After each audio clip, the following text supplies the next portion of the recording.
So, ladies and gentlemen, on February the 24th, we woke up to a totally new reality. It was February the 24th, 2022. The Russian aggression forced many to redefine their so-far policy. The thought of a war in Europe with indiscriminate killing of civilians, bombardments of residential buildings, schools and hospitals was hard to believe to many. And still, that is exactly what happened after the 24th of February last year. I wish to remind you that, unfortunately, it's nothing new for Russian imperial policy. Central and Eastern Europe remembers the terror under the Russian occupation at the time of the Iron Curtain. We also recall the wars in Chechnya, Georgia, and Moldova, which followed after 1991. Therefore, the current aggression against Ukraine and the attempt by the Kremlin to suppress the sovereignty of the Ukrainian people comes as no surprise to us. As early as 2014, we knew that Russia would not stop in Crimea, Donetsk, and Lugansk. Ladies and gentlemen, in a broader view, the aim of the Kremlin is to regain control over the so-called post-Soviet zone and destroy the current world order. For Putin, the West was weak and disunited. There were a few reasons of that assessment. The major ones were political and economic factors. The West was afraid that the strong reaction might cause big turbulences in political relations. Moreover, many states were concerned about losing lucrative contracts with Russia. Many in the West fooled themselves, thinking that in the area of extensive economic connections, gigantic projects such as Nord Stream 1 and Nord Stream 2, it would be impossible to make a step further and take a decision to invade, which would shatter all of that. Meanwhile, Russia was testing for decades how far it could go using its various forms of aggression and how much the West would allow it to do. Ladies and gentlemen, expansion. Expansion, that is exactly the priority of the Russian policy. An attempt to subdue others by means of blackmail, conquest, force, and terror. The Kremlin is ready to pursue that goal no matter what the cost. For those who still have doubts if Russia stops in Ukraine, let me remind the words of the former Russian President Medvedev, who said clearly, "The aim of the war in Ukraine is to undermine the current world order built after the Second World War and establish the new one," he has said. I have no doubt that this new world order would be against the values that are of importance to us. It would be based on aggression, fear, and total control.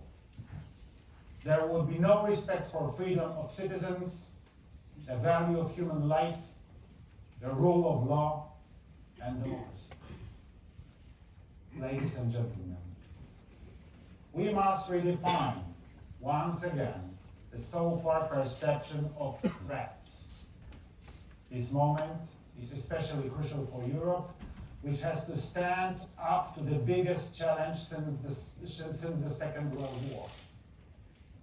We must be united in showing that we do not accept an aggression in the 21st century.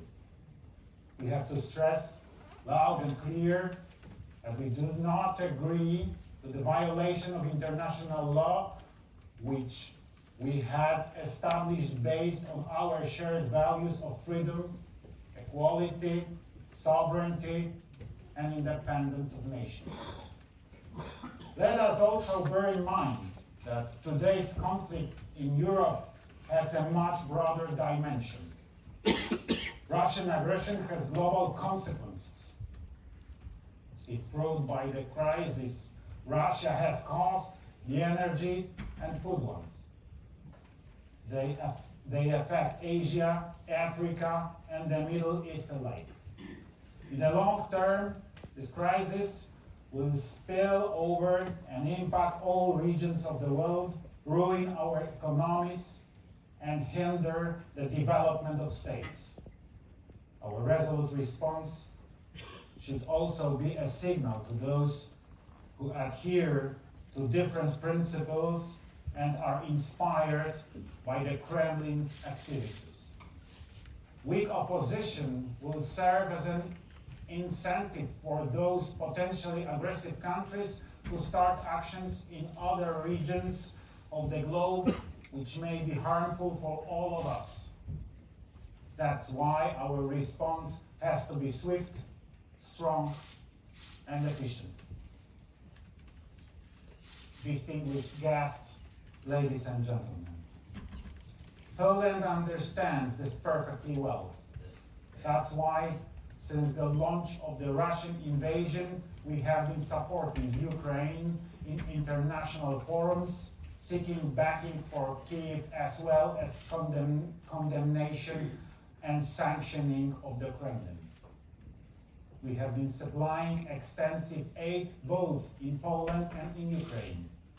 Let us remember that more than 15 million people have left Ukraine since the outbreak of war, of which almost 12 million crossed the border with Poland.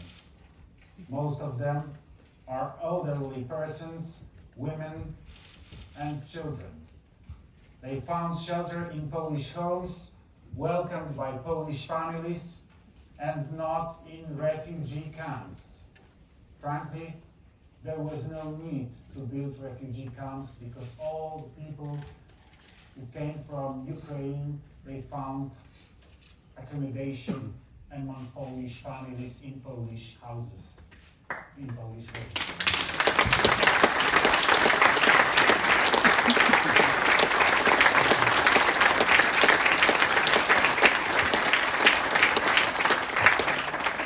Thank you very much.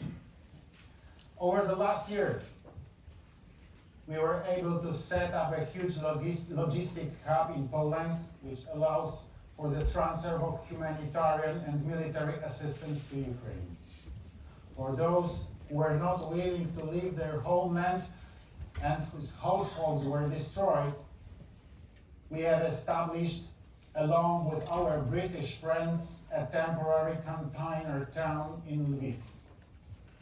However, as I said before, we are not going to bring the hostilities to an end by means of political and humanitarian support only. Hence, Poland is one of the biggest suppliers of military equipment for the fighting Ukrainians. Up until now, we have provided over 300 battle tanks, hundreds of infantry fighting vehicles, artillery systems, mortars, and anti-aircraft capabilities. We have equipped thousands of Ukrainian soldiers with Polish-made Grad assault rifles and millions of ammunition shells of various types. We were also one of the first states to hand over our MiG jets to Ukrainian pilots. These aircraft allow them to protect their skies against Russian attacks. With fights ranging in Ukraine, we, along with other partners, continue to train new Ukrainian recruits as part of the EU mission. Having said all of that, I wish to thank the United Kingdom for all its involvement, support, and most importantly, for joining the tank coalition. ladies and gentlemen. After the victory, we will face the task of holding the guilty ones to account for the war crimes committed. We will also have to help Ukraine to reconstruct the country. I count on Poland playing a leading role in this respect, as we have relevant assets which will facilitate the process. What I mean is, first of all, our geographical as well as social and cultural proximity. What is more, we know what kind of reforms are required in a state that was politically and economically dominated by Russia. It's also part of our history. Ladies and gentlemen, the situation across the region forces us, like never before, to join efforts in strengthening the North Atlantic Alliance, which needs to deter the aggressor effectively. Of key importance in these respects will be the Vilnius Summit decisions. Poland has the following priorities. 1, boosting the defense potential of the eastern flank by increasing the number of NATO troops deployed there. 2, reforming NATO response force along with the Madrid summit decisions by implementing the new force model and scaling up the high readiness forces from 40 up to 300,000 troops. 3, establishing a multi-corps land component command in Poland based on the operational command. And 4, motivating all allies to increase their defense spending. And let me stress, all allies. We must bear in mind that NATO forces are not just the US troops. It's our joint potential contributed by each and every member of the alliance. Let me recall that if we want Article 5 to provide ironclad security guarantees, then the provisions of Article 3 have to be strictly followed.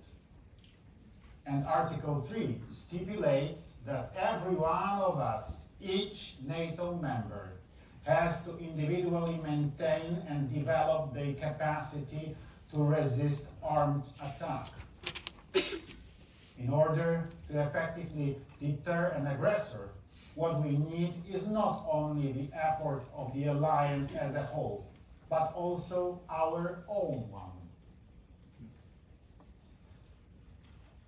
We keep bolstering our defense potential in order to meet allied commitments. We are spending on defense, preparing modern legislative solutions, expanding and modernizing our armed forces, forming new units and providing them with modern equipment integrated with that of our allies. At the same time, we take note of emerging threats.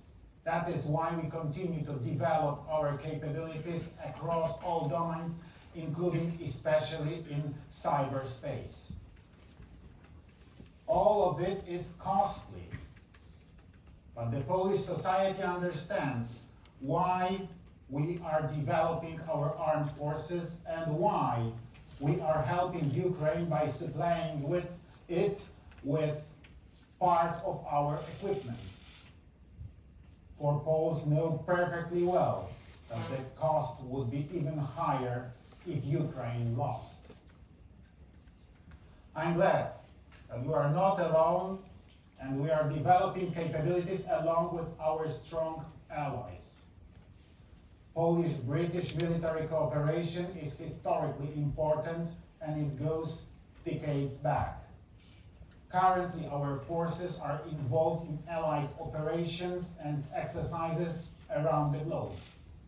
Polish soldiers serve in NATO commands in the UK, whereas the British ones do the same in Poland.